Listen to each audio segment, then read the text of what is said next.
Go live. All right. Google's going. So we started talking about projectile motion at the end of class on Wednesday, and that's the main topic for today. And like I said before, our main assumptions of projectile motion are the same ones we used with free fall, that a sub x is equal to 0 and a sub y is equal to minus g.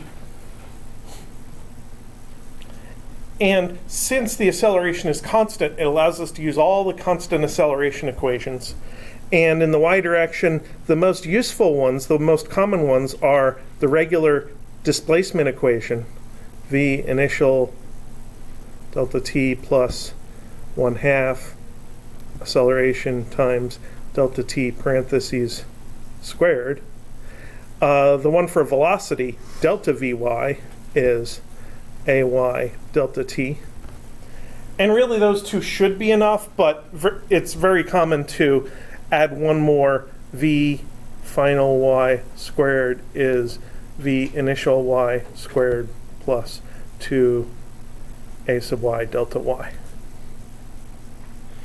So those are practically the most useful equations. They combine several concepts together, except for the middle one for delta v.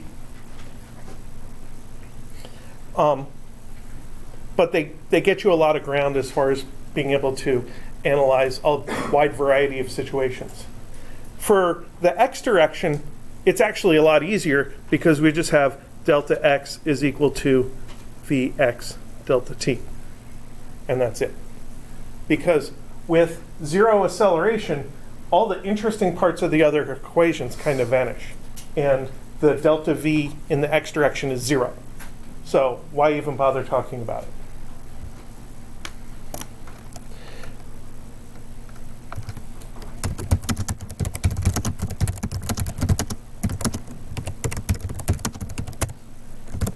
Now there's one important special case that will turn up more often than you think.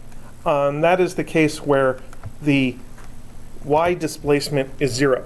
So if I draw that, there's our ground level, here's our projectile, launch it off in that direction, and it goes up and hits the ground over there.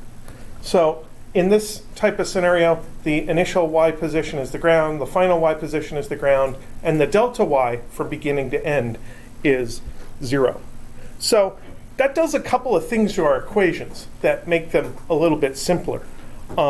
Specifically in the v squared equation. That equation gets a whole heck of a lot easier because that tells you that v final y squared is equal to v initial y squared, which basically means that v final y is minus v initial y. So the y velocity exactly reverses itself during this regular projectile motion process. So when we land, there's a velocity vector here. It has the same x component, but a negative y component. So it looks like that.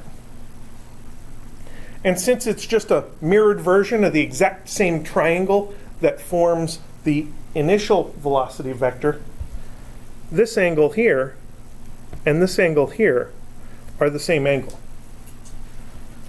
As an equation, I could say theta final equals minus theta initial. That is, the actual vector trajectory at landing is just a downward copy of the initial trajectory. Now, very often what we're interested in is relating the launch parameters to the range. So in that case, we have to get some information over into the x equation. And the only connection between the two sets of equations is time. So we got to solve for t. And we have our choice about ways to solve for t, knowing that delta y is equal to 0. Which one do I want to use? The first equation or the second equation? Either way works. I like the second equation. I think it's easier. So I'll use this. So I need to know delta Vy, which is Ay delta t. And this is V final, which is minus V initial y, minus V initial, which is just itself. And that's minus G delta t. So that tells me that delta t is 2 V initial y over G. So now I know the flight time for a projectile to be in midair when it is fired from ground level and lands at ground level, or any time it is fired and lands at the same point. Now I think when we did the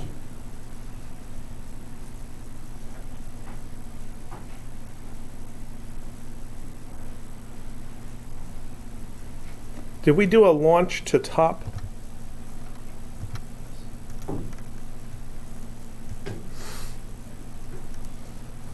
We did it with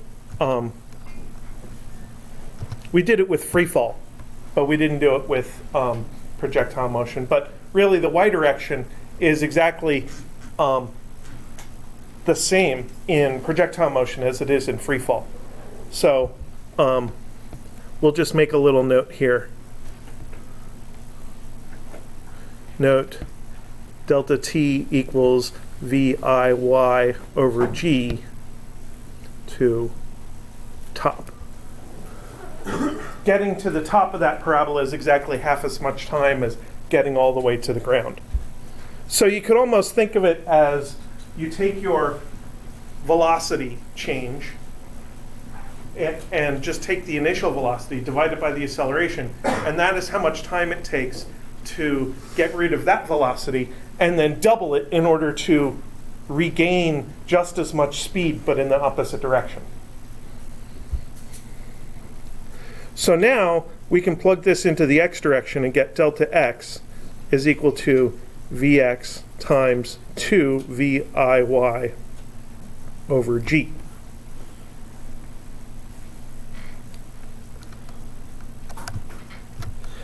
Now, if you have your initial conditions set up in component form already, then you're golden. You can calculate the range now. But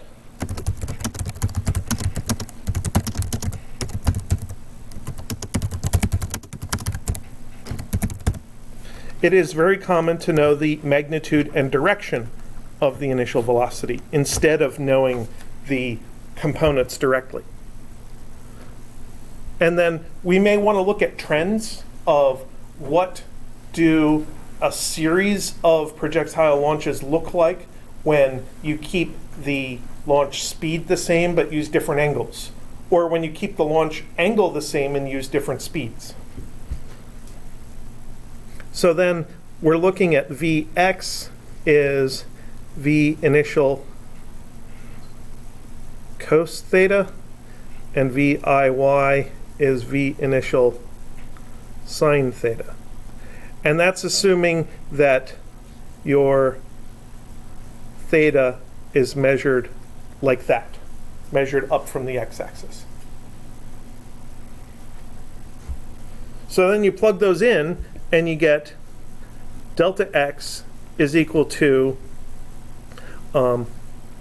V initial cos theta times 2 times V initial sine theta all over G, which I want to rewrite as V initial squared over G times 2 sine theta cosine theta.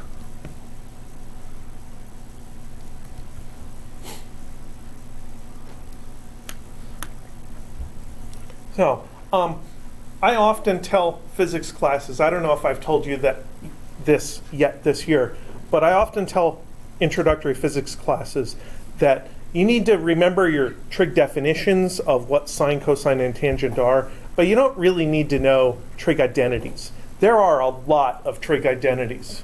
I mean, sum and difference formulas, half angle, double angle formulas, integrals and derivatives of cotangent and secant and all that stuff. No, I don't remember them all. I look them up. I use references. And as it turns out, that thing in parentheses is one of the trig identities. Does anybody happen to recognize it? It happens to be a double angle formula. It's a double angle formula for sine. So I can keep the outside, vi squared over g, and the parentheses turns into the sine of 2 theta. Like I said, you don't have to remember them all. It's not that big a deal. But if you graph those two things, you'll find that indeed they are definitely equal to each other. So that is the final result of this generic analysis. And that's called the range formula, or at least some people call it the range formula. And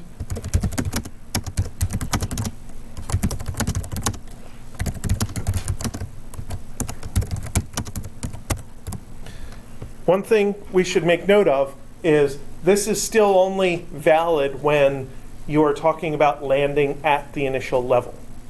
If you're landing on a roof, shooting from the ground, then this formula doesn't apply. If you're shooting off a roof, onto the ground, you can't use this. If you're shooting at the ceiling, you can't use this. But if you are shooting from ground level to ground level, or throwing from a person's shoulder level to a person's shoulder level, then it works great. So we can certainly get some trends out of this.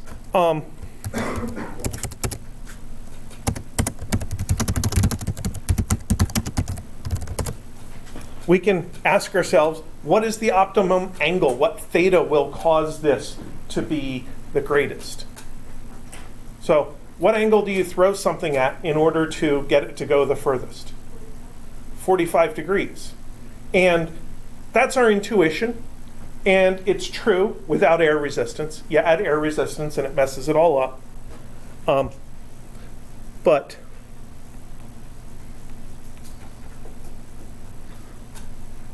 theta equals 45 turns sine of 2 theta into sine of 90 degrees, which is 1.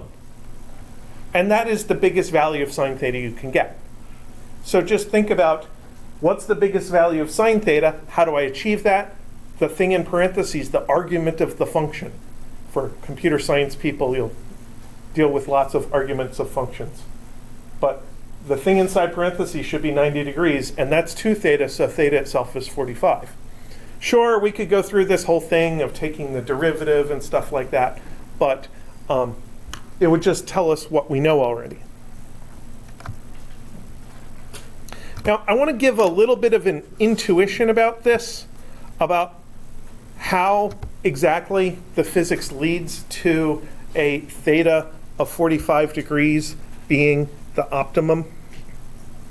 And I think that the intuition comes from the delta x is Vx delta t equation. Because for different thetas, like for theta equals 0 up to 45 to 90, we have different possible v sub x values and different possible delta t values. And if you launch at theta equals 0, you have a maximum v sub x. And if you launch at theta equals 90, you get 0 v sub x. And in here you get some medium v sub x. With delta t is the flight time. That depends on the y component of velocity. That came from up here, 2 times the initial y velocity over g. It's proportional to the y velocity. So at 90 degrees, that's when delta t is at its max. And then at 0 degrees, delta t is actually a 0. technically, if you kick a ball horizontally, its flight time is 0, and it will not go anywhere before it hits the ground again, because it never leaves the ground until it bounces off of the ground. Of course, we know if you kick a ball horizontally, it's going to hit some lump of something on the ground and skip upwards and do something interesting. But that's not what this analysis is. This analysis is just the initial projectile motion. And the projectile motion analysis says if you don't give it any loft angle, it's not going to leave the ground. And then in between, you get this medium value. So then, what's the product of these? It goes from 0 to something and back to 0, which basically means there's a maximum in there somewhere. And why is it exactly 45 degrees? Well, symmetry. Because sine of 2 theta is ultimately a sine function, and each hump of the sine function is symmetric. So this is 45 degrees, this is 90 degrees, 0 degrees, this is sine of 2 theta.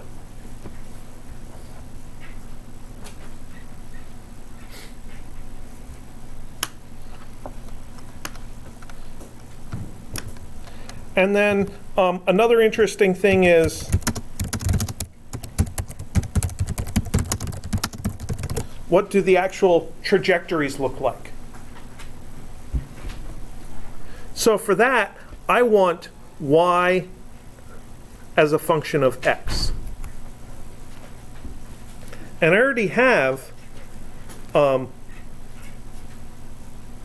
delta y is VIY delta t minus 1/2 g delta t squared.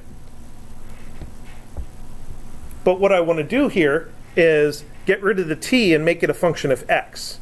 So I want to take my delta x is Vx delta t, solve for delta t and substitute it in.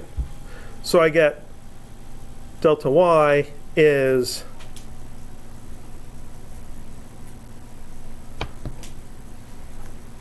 delta x over Vx is delta t. Yes. VIY delta x over V sub x minus 1/2 g delta x over V sub x squared.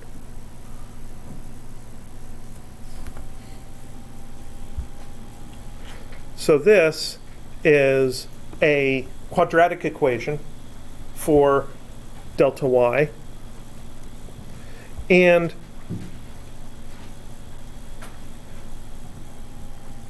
that term is the linear term that's proportional to distance. This term is the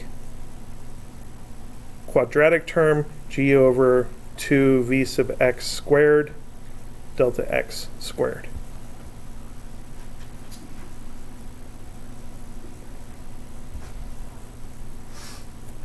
So the actual trajectory in the air is a parabola. It's not the same parabola as the y of time function, but it's a parabola as a y of x function. So if I draw a graph of y versus x and put a baseline 45-degree trajectory in here, it should look like a nice pretty parabola. And then as I go to lower angles, why am I suddenly thinking about Angry Birds?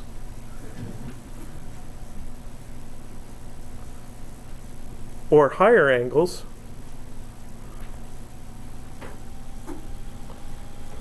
I will find trajectories that don't reach as far as the 45 degrees, but there's a certain place where if my shallower angle gets to a range, there's a steep angle that will also get to the exact same range. So this is a family of curves with duplicates. So I guess I should do my sine of 2 theta graph again. I don't know if you've noticed, but my sine wave hump and my parabola hump look the same when hand drawn. They're actually pretty close approximations of each other. That has to do with the idea of a Taylor series for the sine function, and the fact that, well, especially for the cosine function, which looks the same as the sine, a second order Taylor series does a really good job for a lot of angles. So here is the red 45 degrees, and here is the blue, which has 2 solutions. There's a solution here and a solution there.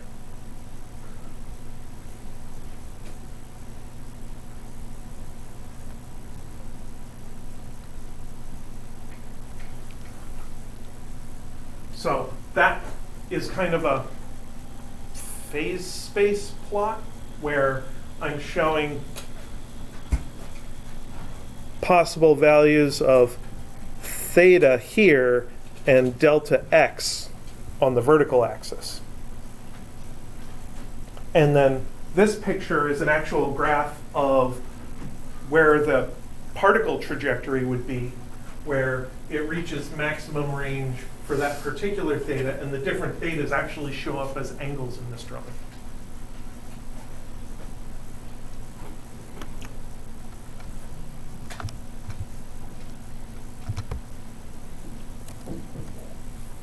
So this means that if you were trying to solve for theta in this kind of a scenario, you would have 3 possibilities as to where this could all come out.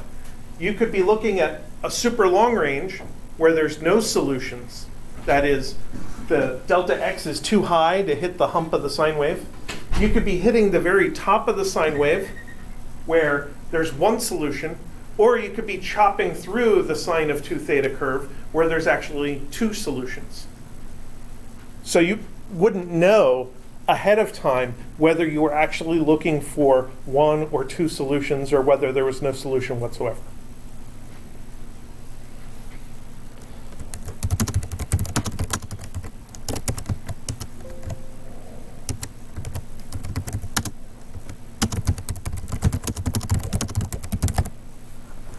Now, the trend as you hold a constant theta and just increase the launch velocity more and more and more, it's actually a lot more boring, because if we look at our formula is delta x is vi squared over g sine of 2 theta.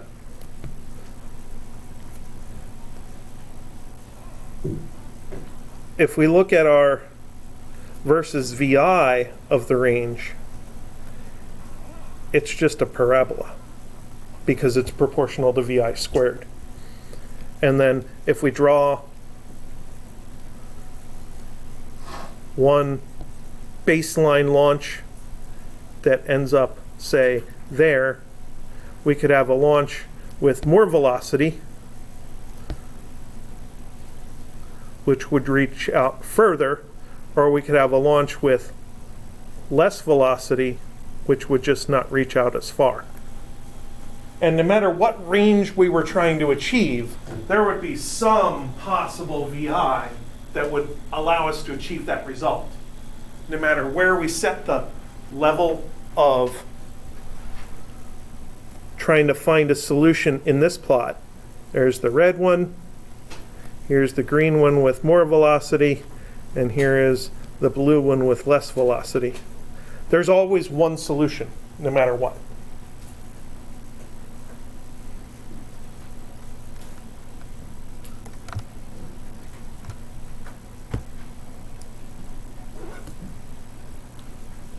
So I should put some numbers in here. So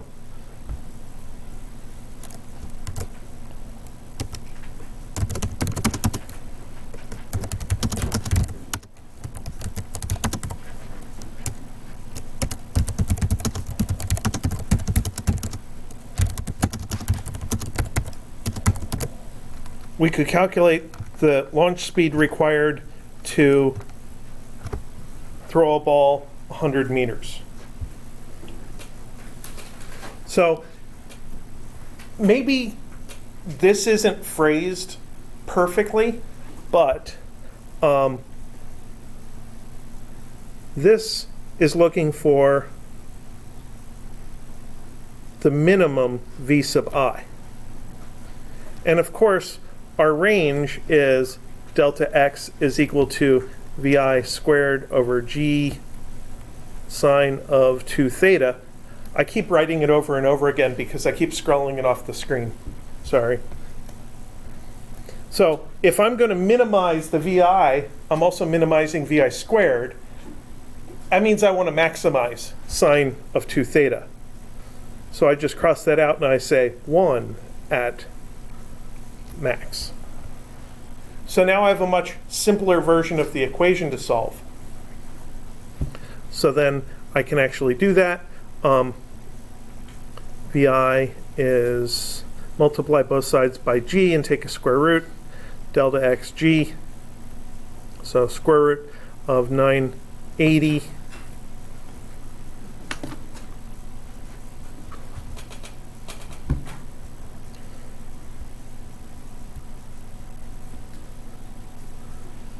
31.3 seconds.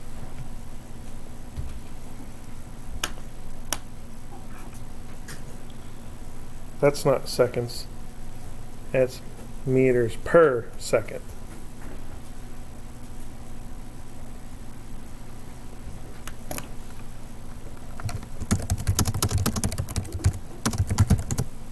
And then we could figure out the flight time. That would be in seconds. Delta t is 2vi y over g. So that's one of the analysis equations that I scrolled off the screen from earlier. So this would be 2 times 31.3 times the sine of 45 degrees, because we only want the y component of the velocity in that part of the analysis, not the entire y velocity, over 9.8. So this would be 2 times the square root of 980 times the sine of 45 divided by 9.8 equals 4.52 seconds.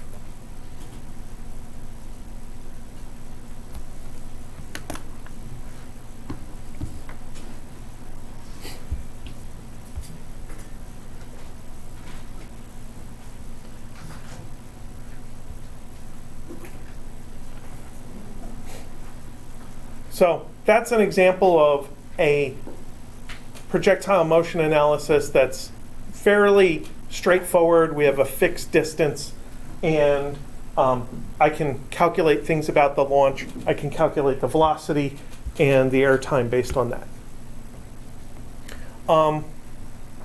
Any questions before I scroll and go to another more dynamic example?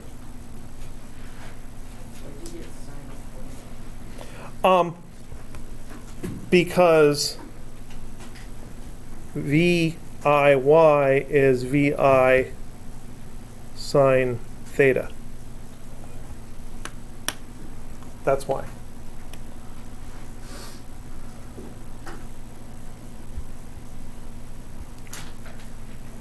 So the range equation had the trig already substituted into it, whereas our time equation was still specifying a component. And that's one of the issues you can have when you do different stages of analysis and you simplify certain things at the end of a stage. If you go back into that stage and try to pull out what you did, you have to remember that the stuff that's inside there is unsimplified. So that particular thing was still complicated.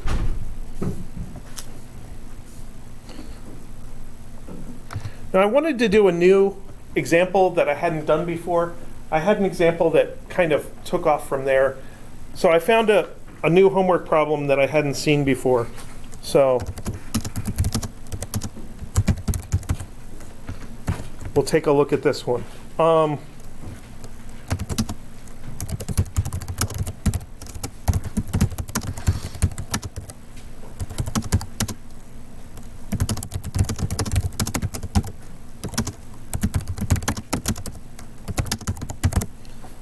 So this is going to involve a throw and a catch, even though, football ended a week ago. Actually, I heard that the new league XFL started this weekend, and a couple of people actually showed up, but not that many. Maybe it'll take off. They need to have something interesting happen for people to want to watch it.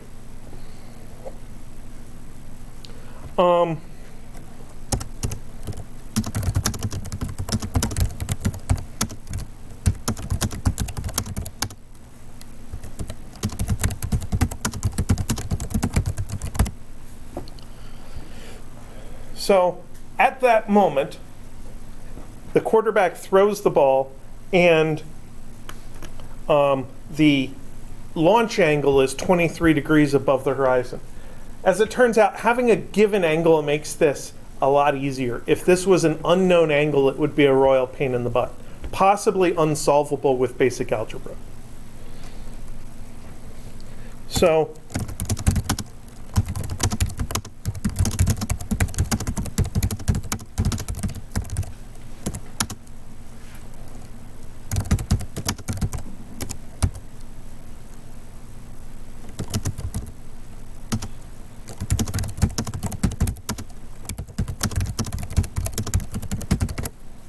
So let's assume that this is a good quarterback and knows how to hit their receiver. How much time is the ball going to take to fly? Where is it going to happen? And what is that launch speed, which is the same as the catch speed?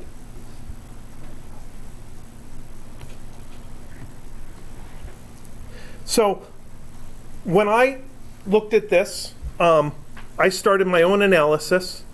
And then after I did it, I looked at WebAssign's version, because I was taking a WebAssign problem that I did not put on your homework. I didn't put this on your homework, did I? I don't think I did. So anyway, we have one figure here. We have the ball, which gets launched that way at 23 degrees. We have the running figure here. That's my best version of a running stick man. Thank you. I appreciate that. And then the ball is going to fly through midair and get caught here when the receiver has turned around and that's not nearly as awesome. I don't.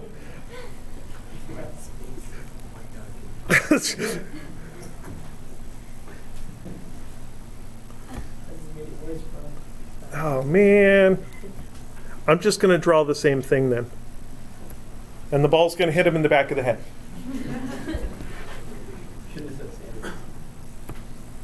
Should have said what? I said you shouldn't have said sand. Yeah. So that's my vision of what goes on here. And ultimately, what I want to happen here is I want x1 of the ball to be equal to x2 of the receiver.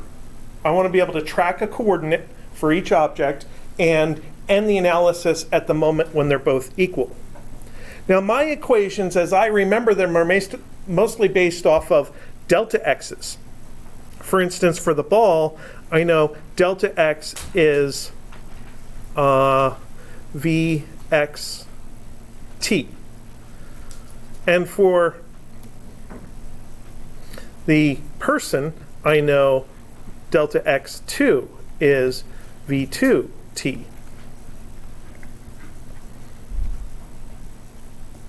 But those delta x's aren't measured from the same point, so I remember that this delta x is actually x2 minus 5.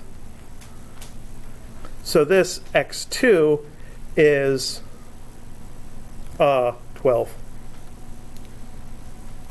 X2 is 12 plus 5t. So that's how the basic equation, as I always remember it and always start writing it down, is related to something where I can compare the coordinates of two objects. Just remember that that delta x already includes the initial head start.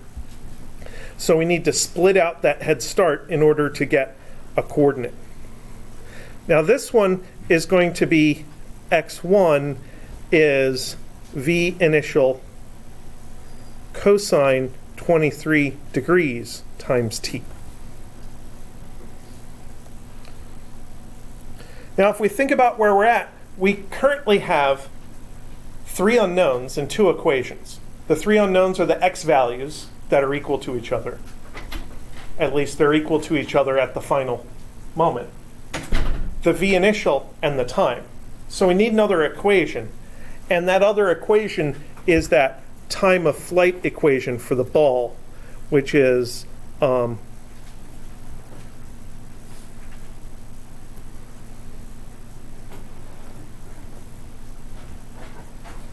that one. So we use that again. 2 VIY over G.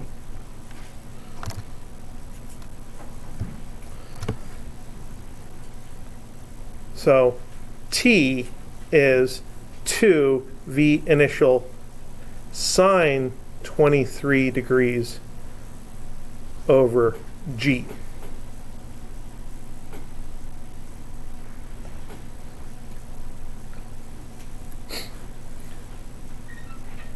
So at this point, you can kind of choose a variable to eliminate. And when I do this, I look at that and I say, okay, that's solved for t, but then I have to substitute it in two different places, and I'll have trig functions scattered all over the place because t includes the trig function. However, I can take this one, solve it for vi, and get g times t over 2 sine 23 degrees is vi. And then use that to eliminate vi as a variable, which I think actually turns out a lot easier.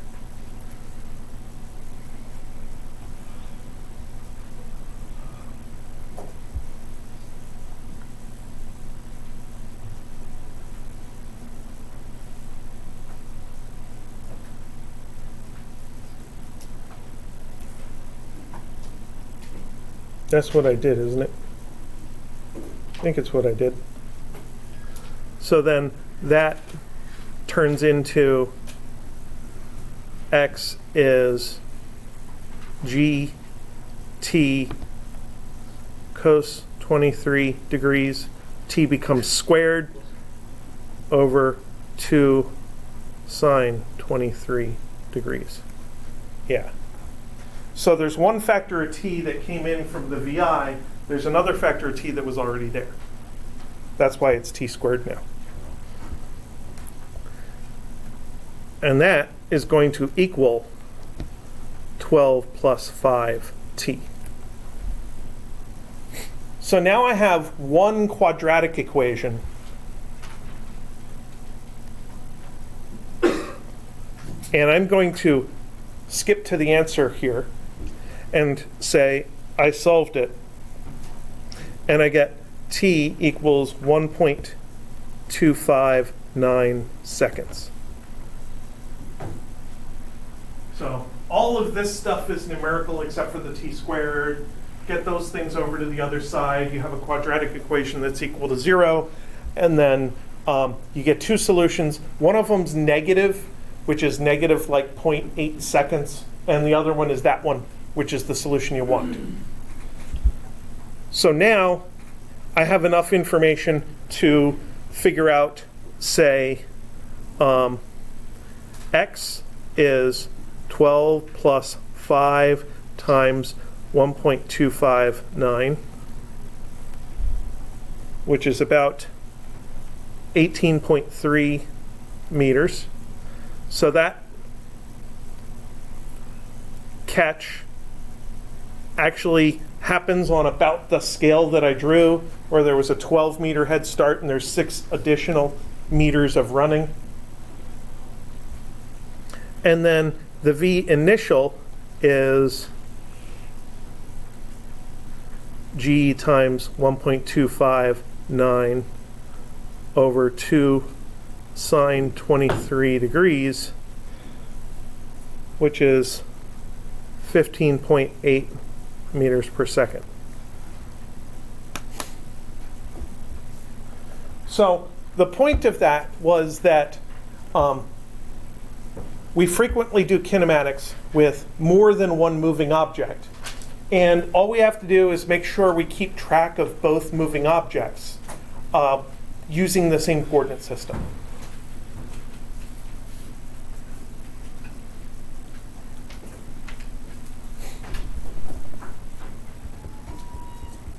And then as you deal with simultaneous equations, usually once you get it down to the point where you know one of the variables numerically, then you can start substituting it back into your other equations and get everything else to pop out. So another point of this was that if you have trig functions in the middle of your analysis and you have known angles, that's not really an issue. It's just still regular algebra, because cosine of 23 degrees is a number, sine of 23 degrees is a number.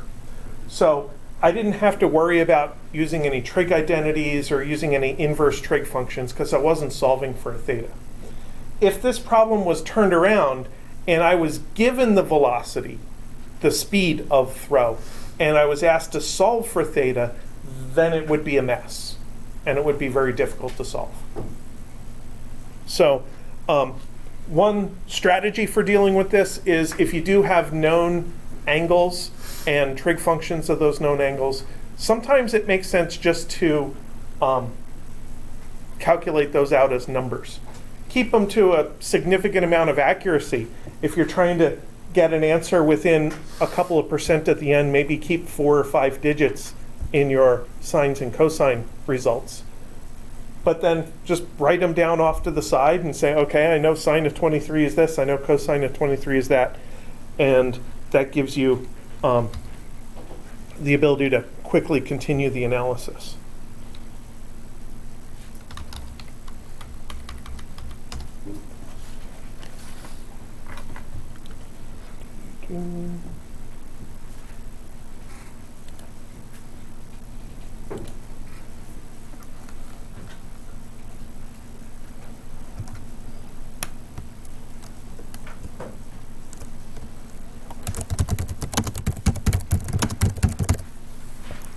Now, in general, projectile motion does not have to happen from launch to landing at the same level. So we have lots of possibilities to interrupt the trajectory.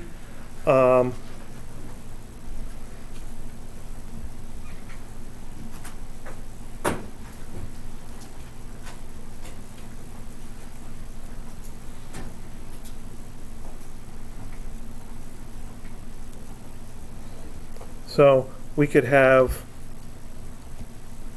say, an A, B, C, D,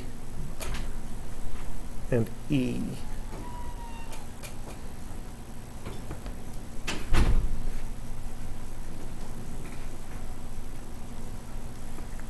So point D there is defined by having a known delta X rather than a known delta Y. So shooting at a wall instead of at a horizontal. Point A is hitting a ceiling, or delta Y is positive and V sub Y is positive, hitting a ceiling on the way up. B is peak, or Vy equals 0. C is hitting a roof, and E is hitting the ground off of a roof. So those are all different ways that we could be given the parameters that relate to projectile motion. And they all basically fall into the category of either a known delta x or a known delta y. So I think one or two of your homework questions have a very well-defined delta x. I think it's a football question. It might be a basketball question. I forget which one I settled on in the end.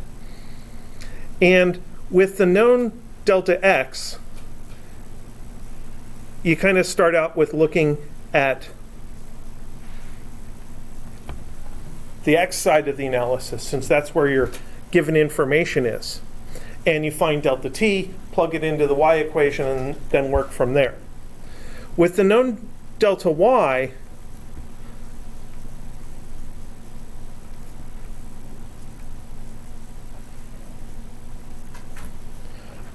you're trying to find the time from the y equation. And certainly it is perfectly valid to use the displacement equation to solve for t. But again, like I believe I showed you when we were doing free fall, I think it makes more sense to think about the velocity information. For instance, Vy is Viy plus Ay delta t. That is delta Vy is Ay delta t leads to this. So if you want to calculate the y velocity, you start at the initial and you add your acceleration. And that equation can make it much easier to solve for delta t. You just have to know the final velocity first. So then you go over to Vy squared is Viy squared plus 2Ay delta y. And that gives you the ability to find the final y velocity for hitting the ceiling or hitting a roof or even hitting the ground below a cliff without having to actually solve a quadratic equation.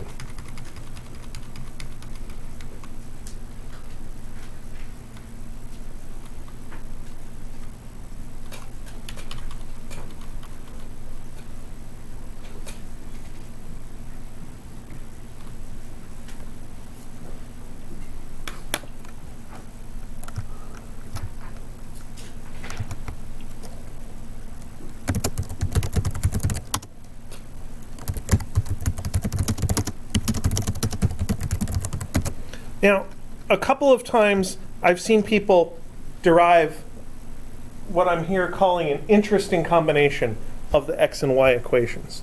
So let's take delta x is v initial cosine theta.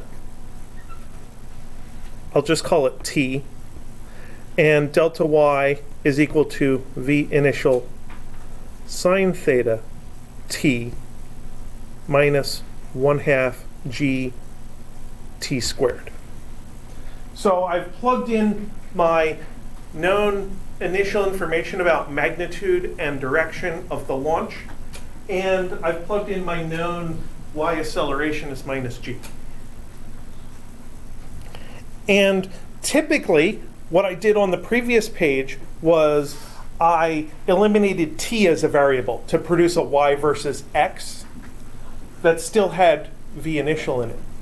What I want to do this time is I want to eliminate v initial as a variable.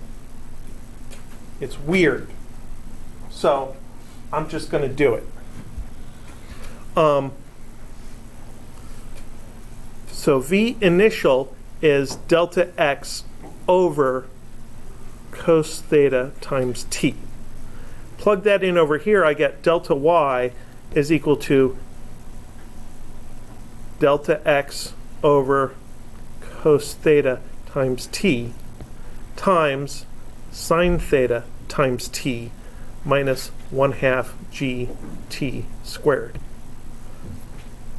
And this turns into delta y is equal to, the t's cancel. There's a t here in the numerator, there's a t here in the denominator.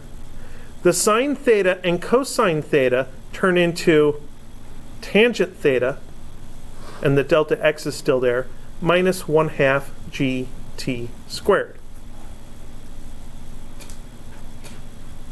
And I think this really gives us some insight between the relationship, insight into the relationship between projectile motion and free fall.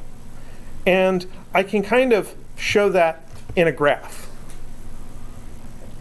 So this is a graph of y versus x. So it's actually a track of the, it's a trajectory graph. And we'll launch our projectile and have it go like that. So that's the entire trajectory. The actual parabolic trajectory that the projectile follows. Now, according to this equation, that trajectory is formed out of two parts. One part is proportional to delta x, and the other part is subtracting 1/2 gt squared. So, I want to draw the part that's proportional to delta x. So this is delta x tan theta.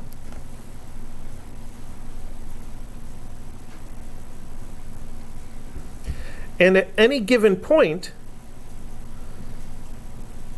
we could draw a line at time at a particular delta x. This is minus 1/2 gt squared. So when you launch a projectile, it follows a trajectory that is made out of two parts. One part is exactly where you aimed it, without gravity.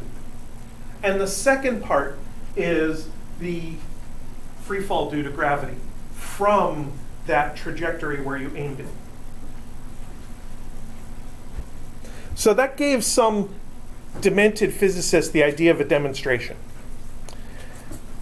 So I'm going to see if I can pull up this demonstration here. My logged in is, yes, I'm in my school account. It's in Physics 1 videos somewhere.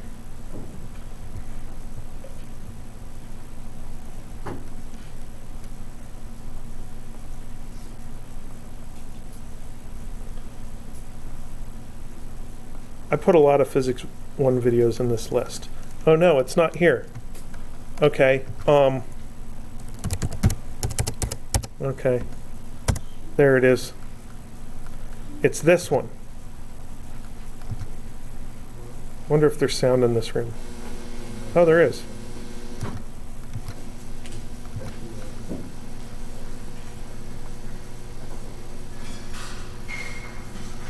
So this launcher is aiming straight up there, and they hang this little stuffed monkey because they imagine a hunter trying to shoot a monkey out of a tree. That's what I meant by a demented physicist.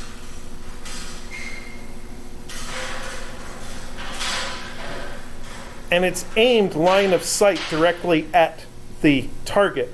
And it's set up so the moment, the instant that they shoot, the target is dropped. And the amount of fall of the target is the same as the amount of fall of the projectile from the straight line.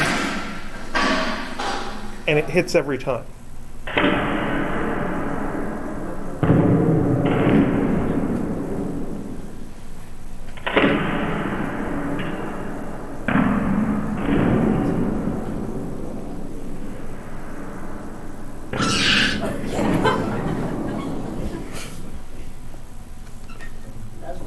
cancel. Unmaximize. Now I have to put this, add this to my Physics 1 playlist, Physics 1 videos playlist. Yes, so I don't have to keep searching for it every time. So that's basically what this graph is. Now I would love to do this demonstration live in front of you.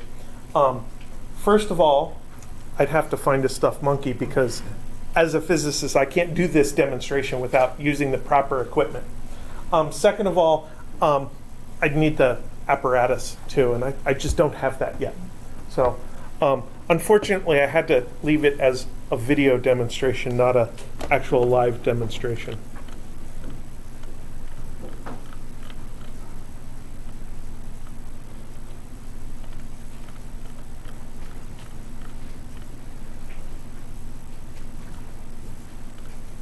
Okay.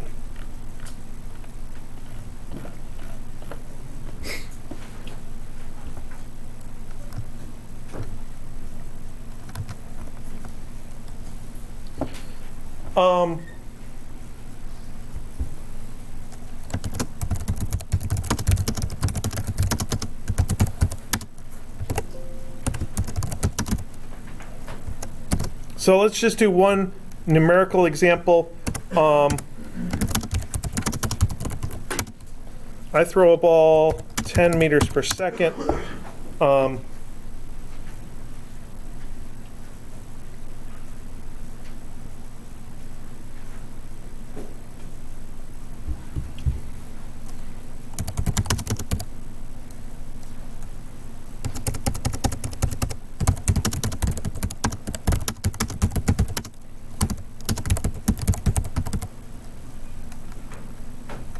Onto a very short building, 3 meters tall. So that's like as tall as the ceiling in the back of the room there. So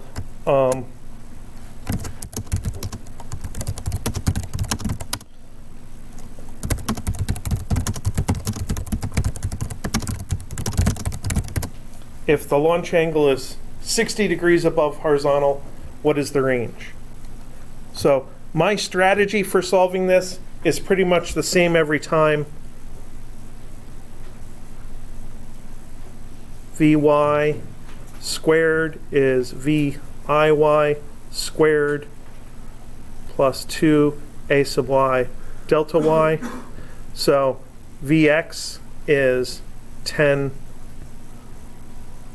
cosine 60 degrees, which is 5 meters per second, and Viy is 10 sine 60 degrees, which is 8.66 meters per second. So this is 8.66 squared minus 2 times 9.8 times 3. I hope I gave myself enough initial velocity. Let's find out. So 8.66 squared is 75. And 2 times 9.8 times 3 is 58.8. I gave myself enough initial velocity. Yay. So 75 minus 58.8 is 16.2. So Vy is negative square root of that. So remember, if you're launching to a ceiling that's on the inside, you're on the way up, so you have a positive velocity. If you launch to a roof, that's on the outside, so you have a negative velocity. So square root answer is 4.02 negative. So that's my landing velocity. Delta Vy is Ay delta t. So negative 4.02 minus 8.66 is negative 9.8 t. I like to plug in my numbers as I interpret what delta V means.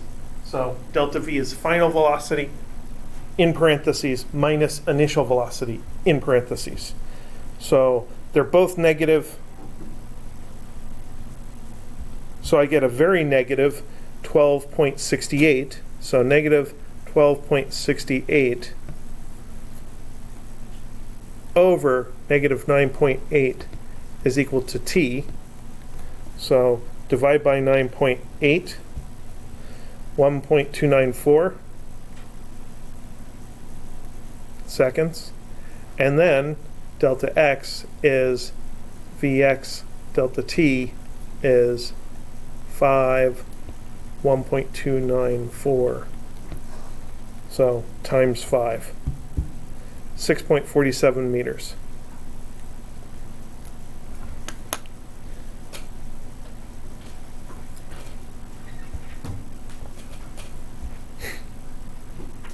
So that is how my typical projectile motion analysis goes when I do it basically as fast as I'm comfortable doing it when I need the answer to be correct.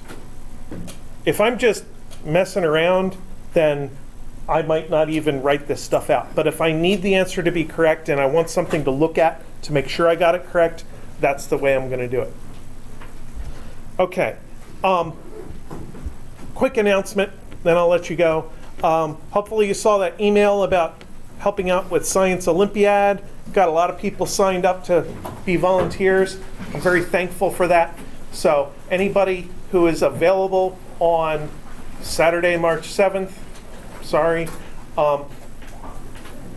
we're having like 300 middle school kids on campus doing sciencey stuff, and any volunteers we can get will help make that a better experience for everybody. We will have sandwiches and coffee and juice in the morning, sandwiches at lunchtime for anybody who's here during those particular shifts. And I offer extra credit. I said that I'd give 10 homework bonus points for people who help out. So be sure to sign up so that we're comfortable with the event, and then show up when the event happens, if you're able to help. All right, that's it. Have a good day.